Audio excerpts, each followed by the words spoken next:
Hey guys, in this video, I'm going to show you how to fix Vevo app not working on Roku. So first of all, you need to make sure you're running the latest version of the app.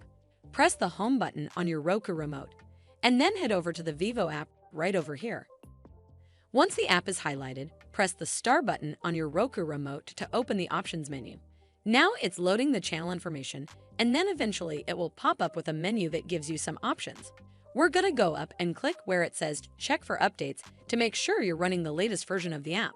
Once it's updated, check if it fixes the issue. But if you still encounter this issue, then you need to hard restart your Roku device. So the first step is to turn off your Roku device using the remote. Then unplug the power cable from the power outlet. Wait for 3 to 5 minutes, and then plug the power cable back in and turn it back on. This should fix the issue, but if it doesn't, then you need to completely reinstall the Vevo app. From the home screen, head over to the Vevo app right over here.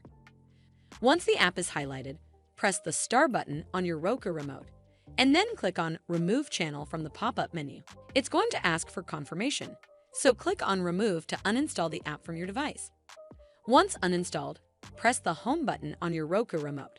From here, we're just going to use our remote and scroll down until we get to where it says Streaming Channels, and then click OK on your remote. Once you're on this screen, scroll down to Search Channels and type in the app name, and it will then show up right over here. Scroll over to the right, and then click OK on your remote. Then we're going to click OK on where it says Add Channel to install it back on your device. Well, that's how you fix Vevo app not working on Roku. I hope you found this video helpful, and if you did, make sure you give it a thumbs up to see more videos like this, and don't forget to hit that subscribe button. We'll see you in the next one.